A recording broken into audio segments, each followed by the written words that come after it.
오늘은 여러분들을 주님의 이름으로 환영합니다. 우리는 하나님의 이집트에 보낸 10가지 이적에 관련된 이야기를 나누고 있습니다. 수많은 이적의 이야기들은 이집트 사람들에게는 거대한 재앙으로 다가왔을 수가 있습니다. 하지만 그 수많은 이적들이 보여주는 것은 하나님의 놀라운 능력과 그리고 하나님의 놀라운 무언가를 보여주는 걸 넘어서서 실은 이집트라는 문명이 가지고 있던 한계와 그리고 그 본질을 그대로 드러내고 있습니다. 풍요의 상징이라고 믿었던 나일강이 사실은 이집트의 그 모든 풍요가 수많은 사람들의 피로, 히브리 사람들의 피와 눈물로 이루어진 것처럼 나일강의 피로 바뀌는 이적을 시작으로 해서 그 땅의 부패와 생명이 죽어가는 것, 그리고 서로의 피부병으로 서로가 서로를 멀리하고 관계가 끊어지는 모든 것까지 그 하나하나는 어떻게 보면 이적을 넘어서서 이집트 사회가 가지고 있는 가장 큰 문제와 한계를 그대로 드러내고 알게 하고 깨닫게 해줍니다. 오늘날도 마찬가지겠죠. 오늘날 굶어 죽는 수많은 사람들, 그리고 기후변화들, 빈부간의 갈등과 그리고 격차가 벌어지는 것들, 수없이 많은 생명들이 죽어가는 것들, 그 많은 것들이 우리에게 보여주는 것은 우리의 세상이 그리고 우리의 가치관이 우리의 능력이 가지고 있는 한계를 우리에게 여전히 보여주고 알려주고 있는 겁니다. 그리고 어서 빨리 변하라고, 너희가 머무는 곳이 이집트 땅이니까 빨리 바뀌라고 선포하고 알려주는 겁니다. 재앙으로서가 아니라 오늘 믿음의 노래 고백처럼 하나님은 온갖 악한 힘에 사로잡힌 이들을 자유롭게 하려고 애쓰고 노력하시는 분이십니다.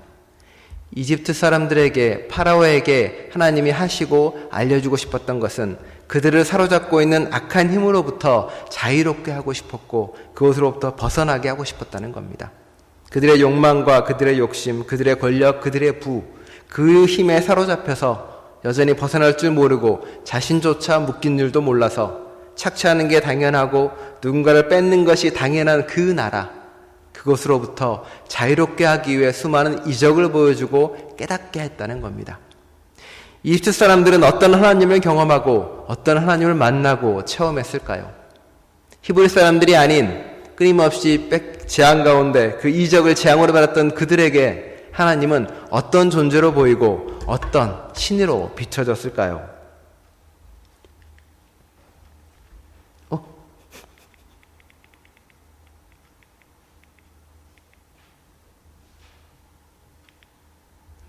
오라? 설교를 빨리 끝내라는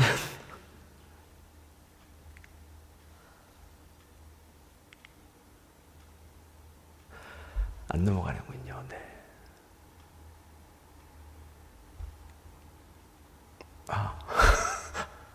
네. 위로 한 장만. 네, 그 위로.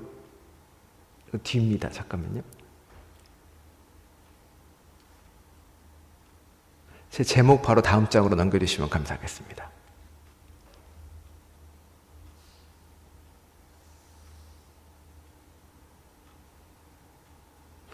예배 끝으로 가시는군요. 끝내셔버리다니 예배를. 자,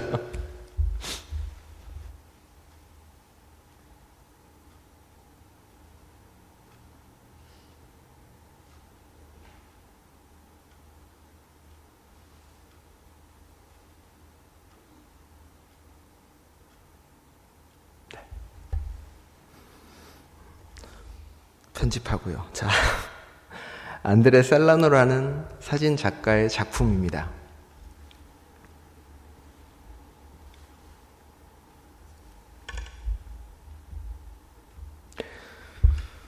어떻게 보이십니까? 두 사진의 차이는 어떤 점일까요? 같은 사진이죠. 같은 사진인데 한쪽은 음영 처리를 해서 어두운 얼굴로 보이고요. 다른 쪽은 밝은 빛 그대로 드러나 보이기도 합니다.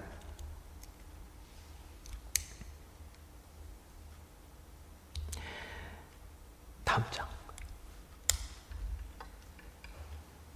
같은 안드레 셀라노의 작품인 피에타라는 작품입니다. 사진 작품이고요.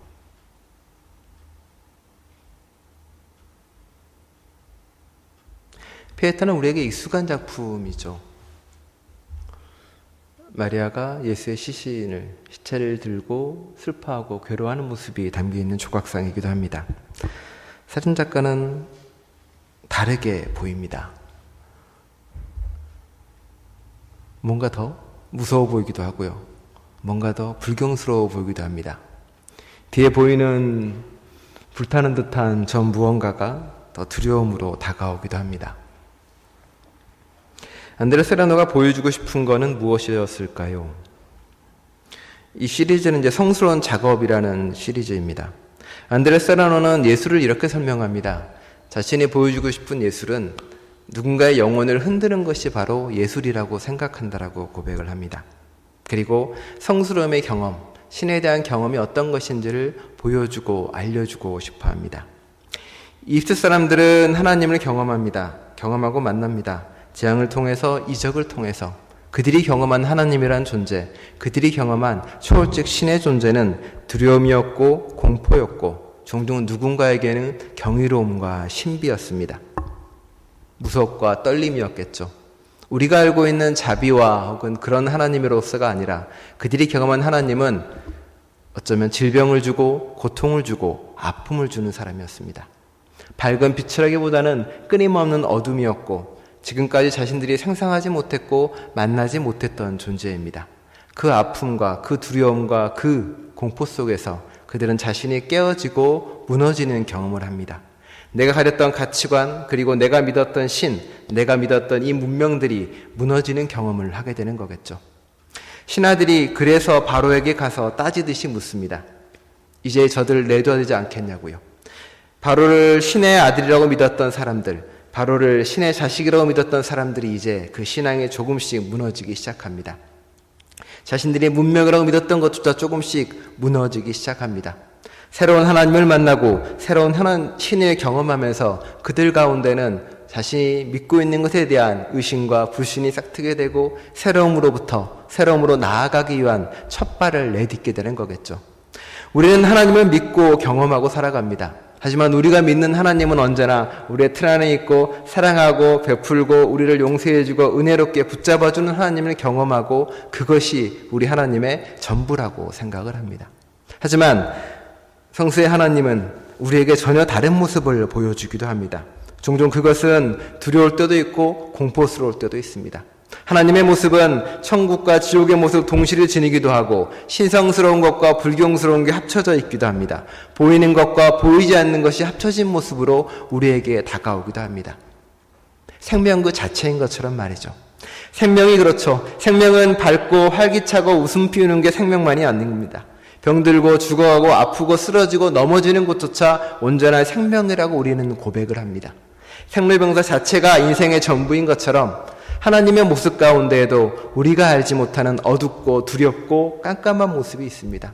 우리가 알지 못하는 것 속에는 우리가 가능한 것과 불가능한 모습조차 그 안에 들어있다라고 고백하는 겁니다. 이집트 사람들은 그런 하나님을 경험하고 만나고 체험하는 겁니다.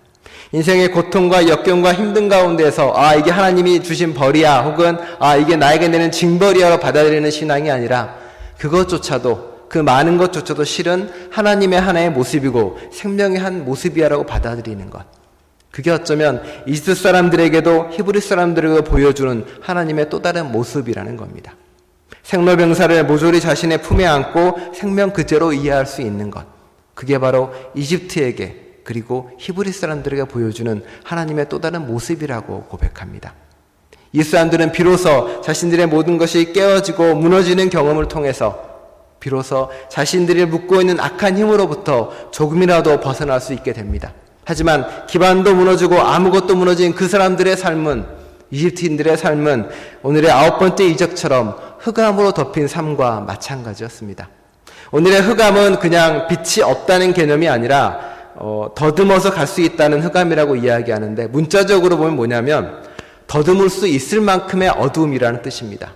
너무 어두워서 손으로 만지면 만져질 것 같은 그 어둠, 내가 빛을 비춰도 내 빛으로는 어느 것 하나 밝힐 수 없는 그 어둠, 손으로 문지르면 내 몸에 까만 물들 같은 그 어둠을 이야기하는 겁니다. 존재하는 것으로서요. 내 빛으로는 밀어낼 수 없는 그 무언가, 절망과 아픔일 수 있고 내가 무너진 그 무언가일 수도 있고 이집트 사람들은 그 절망 가운데, 그 혼란 가운데, 그 혼돈 가운데 머물게 되었다는 겁니다. 어느 나라 확실하지 않는 그곳에서 이제 그들은 새로운 빛을 찾아야 됩니다. 그 빛이 바로 어딨냐면 오늘의 이해가지만 히브리 사람들이 사는 곳에 바로 빛이 있다라고 이야기합니다. 자신들이 둘러싸고 있는 그 흑암이 없는 곳이 바로 히브리 사람들이 사는 곳이고 그곳은 이제 더 이상 고센 땅이 아닙니다. 고센 땅을 벗어납니다. 땅을 벗어나서 히브리 사람들이 머무는 모든 곳이 바로 곧 구원의 빛이 있는 곳이라고 선포합니다. 땅에서 머무는 걸 넘어서서 사람이 머무는 곳, 히브리 사람들이 살아가는 그곳이 바로 구원의 빛이 있는 곳이고 바로 그곳이 그 땅이다라고 선포하기 시작을 합니다. 이집트 사람들에게는 이제 자신을 묶는 악한 것으로 벗어나 갈 수 있는 곳이 무엇인지를 하나님은 보여주고 알려주기 시작했다는 겁니다.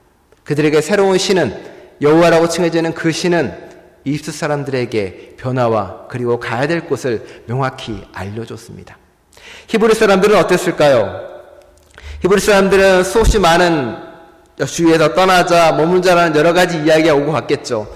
야, 우리도 가자. 아니다. 지금 우리 먹고 살 길이 여기 있는데 우리가 어딜 가냐. 내가 그나마 돈 벌어 산 땅이 이곳에 있고 그나마 내가 먹고 살 수 있는 길이 여기 있는데 저 모세 따라서 나가버리면 저 아론 따라서 미리암 따라서 가면 우리는 어떻게 먹고 사냐라고 이야기했을 것입니다. 메뚜기의 재앙이 펼쳐집니다. 모든 땅을 다 없애버리고 먹을 것조차 모조리 다 없애버립니다. 하나님이 이야기합니다. 먹고 사는 것 때문에 여기 묶여있지 마라. 이 먹고 사는 건 이 먹을 게 언제 어떻게 없어지고 사라져볼지 모른다. 네가 가야 할 곳, 네가 떠나야 될 곳은 먹고 사는 것에 묶여있는 곳이 아니라 전혀 다른 곳으로 떠나야 된다. 그곳이 바로 예배드려야 되는 곳이고 그곳이 하나님과 함께 해야 되는 곳이라고요. 모세가 아론에게 했던 말이 그 말입니다. 우리 도망가서 멀리 살까라고 이야기하지 않고 우리 가서 예배드릴 거야라고 이야기를 합니다. 바로가 처음에는 안 된다 그랬다가 그 다음에는 뭐라고 하냐면은 너 장정들만 데리고 나가라. 남자들만 데리고 가서 예배를 드리라고 이야기합니다. 왜 그랬을까요? 그 당시에 종교적인 모든 예배의 중심에는 다 남자들이 했습니다. 여자와 아이들은 빼고 남자들만 어떤 대표의 자격으로 성인의 자격으로 예배를 드릴 수 있는 자격이 있었던 존재라는 거죠. 하지만 하나님은 그렇게 하지 않습니다. 뭔 남자만. 아이들까지 모든 사람들이 다 예배 드리는 것. 그게 예배고 그게 맞는 거야 라고요. 모세가 그 전에 뭐라고 이야기했죠? 딴 데 가지 말고 여기서 예배 드리라. 이 땅에서. 그러니까 모세가 뭐라 그랬습니까? 아니요. 이곳에서 예배 드리는 것은 혐오가 있고 우리를 싫어하고 증오한 사람들이 있기 때문에 온전한 예배를 드릴 수가 없습니다. 누군가의 혐오가 남아있고 증오가 남아있고 이곳에서는 온전한 예배를 드릴 수 없다라고 분명히 선포하고 이야기하고 있는 겁니다. 예배를 드리는 곳은, 예배라는 것은 내 존재가 온전히 받아들여지는 것, 내 존재 자체가 온전히 환대받는 공간, 내 존재가 온전히 하나님 앞에 드려지는 공간, 그리고 모두가 서로를 환대하는 공동체가 바로 예배 공동체라고 다시 선포하고 알려주는 겁니다.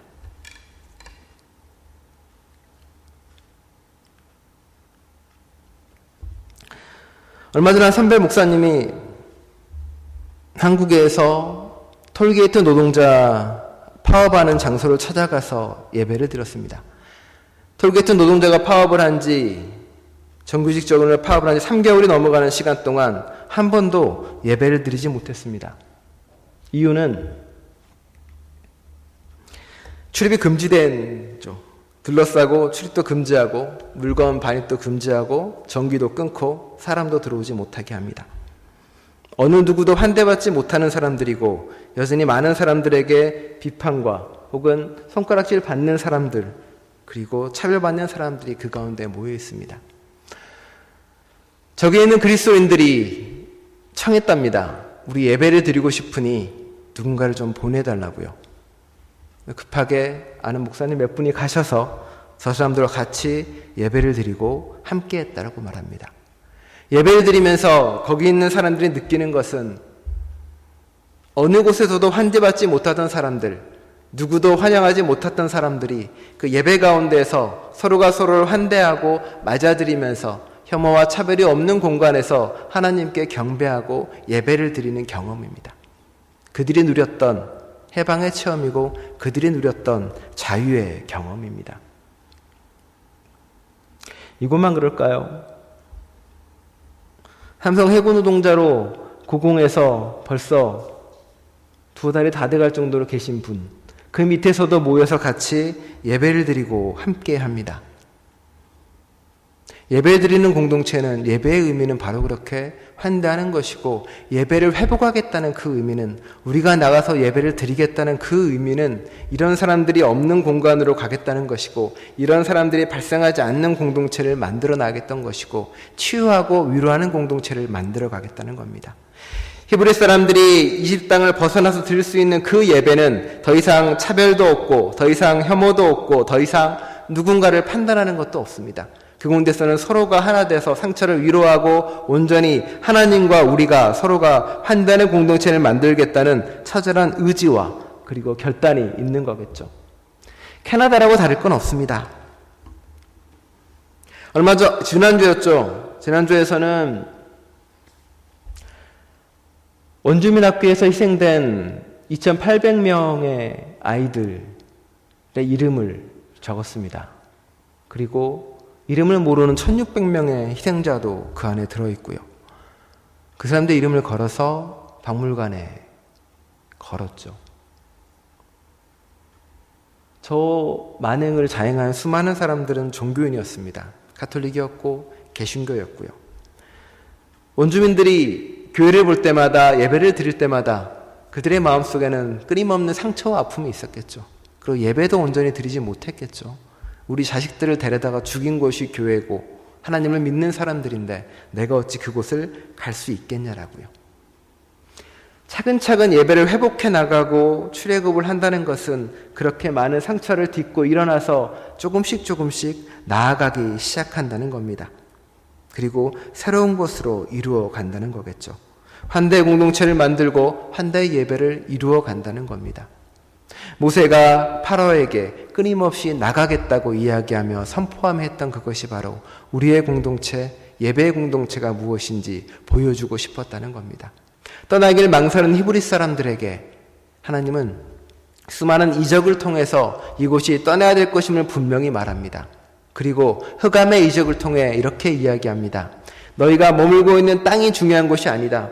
고센 땅에 아무 일이 없었다고 해서 고센 땅에 이적 병도 없고 고센 땅에 빛이 있고 거기에 아무런 농작물이 피해를 입지 않았다고 해서 그것이 땅 때문이 아니다. 네가 머무는 그곳이 고센 땅에서 그런 것이 아니라 바로 우리가 가는 곳, 그리스도인들이 가는 그곳, 믿는 너희들이 가는 그곳이 바로 빛이 되는 곳이고 그곳이 바로 빛을 만들어가는 곳이다라고 선포하고 말했다는 겁니다. 이제 벗어날 날이 얼마 남지 않고 떠날 날이 얼마 남지 않았습니다. 이스라엘 사람들은, 히브리 사람들이 떠났는데 어떻게 됐을까요? 그들은 행복했을까요? 아니면 불행했을까요? 성경은 그 이야기 잘 하지는 않습니다. 그런데 행복했으면 좋겠습니다. 그들이 하나님을 알고 그들이 악한 힘으로 놓여나서 정말로 구원받았으면 하는 마음들, 그게 믿는 사람들의 마음인 거겠죠. 떠난 우리가, 그리스도 살아가는 우리가 해야 될 것은 우리가 사는 이 땅에서 우리가 빛으로 살아가는 역할입니다. 그 빛은, 이 빛이란 단어는 하나님이 세상을 창조할 때 빛이 있으라의 그 단어의 빛과 똑같은 존재입니다. 우리는 예배 공동체로서 물질적으로 만져지는 어둠을 없애는 빛의 자녀들입니다. 세상을 살아가면서 저와 여러분 모두가 그 빛으로 만져지는 흑암을 없애는 저와 여러분 되시기를 간절히 축원합니다. 기도하겠습니다. 하나님, 이집트 사람들과 히브리 사람들은 새로운 하나님을 경험하고 만납니다. 빛으로의 하나님을 넘어서서 어둠의 하나님을 만나고 질병과 고통의 하나님 또한 만납니다.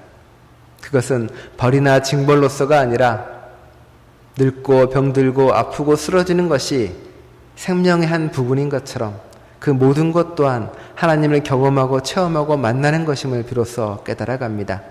내가 원하는 밝은 면의 하나님, 밝은 면의 인생, 밝은 면의 삶만을 바라보는 것이 아니라 우리가 원하지 않았던 어두운 면의 인생과 어두운 면의 하나님과 그리고 생명의 또 다른 면을 기억하고 만납니다.